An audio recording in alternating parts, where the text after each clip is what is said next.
ये कहानी है एक छोटे से गांव के कारीगर रमेश की। रमेश अपने हाथों से लकड़ी की अद्भुत कलाकृतियां बनाते हैं।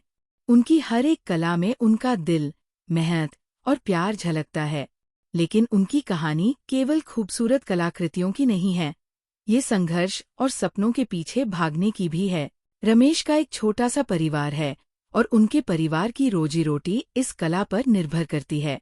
गांव वालों का मानना है कि कारीगर होना सिर्फ एक हुनर नहीं, बल्कि एक कलाकारी है। लेकिन रमेश को ये भी अच्छी तरह पता है कि कारीगरी में मेहनत के साथ साथ सम्मान भी कम है।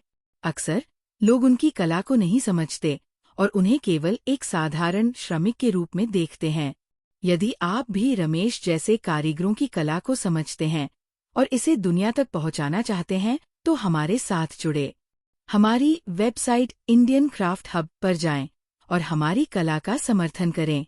रमेश सोचते हैं, क्या मेरी मेहनत कभी रंग लाएगी? क्या कोई मेरी कला की सराहना करेगा? जब वो काम करते हैं तो उनके मन में अनेक सवाल होते हैं, लेकिन उनके दिल में ये विश्वास भी होता है कि जब वो बारीकी से अपनी कारीगरी करते हैं तो हर कलाकृति एक कहानी कहती है। ये कहानी उनकी मेहनत और सपनों की होती है।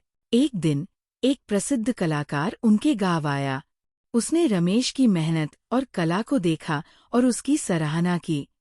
वह उनकी कारीगरी से इतना प्रभावित हुआ कि उसने रमेश को एक प्रदर्शनी में शामिल होने का अवसर दिया।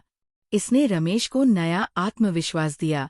अंततः रमेश ने प्रदर्शनी में अपने काम को प्रस्तुत किया और लोगों ने उनकी कला को सराहा। वो समझ गए कि कारीगरी मेहनत के साथ साथ धैर्य भी मांगती है।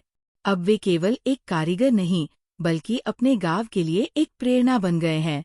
उनकी कहानी ये सिखाती है कि असली संघर्ष खुद पर विश्वास करने में होता है और मेहनत हमेशा रंग लाती है। तो दोस्तों, क्या आप अपने सपनों का पीछा करने के लिए तैयार हैं? हमारी भारतीय कारीगरी की दुनिया को जानने के लिए आज ही हमारी वेबसाइट इंडियन क्राफ्ट हब पर जाएं। हमें फॉलो करें और हमारे चैनल को सब्सक्राइब करें ताकि आप हमारे आने वाले अपडेट और नई कहानियों से जुड़े रहें। आपकी मदद से हम और भी कारीगरों को सफलता की ओर बढ़ा सकते हैं। चलिए, मिलकर इस कला को आगे बढ़ाते हैं।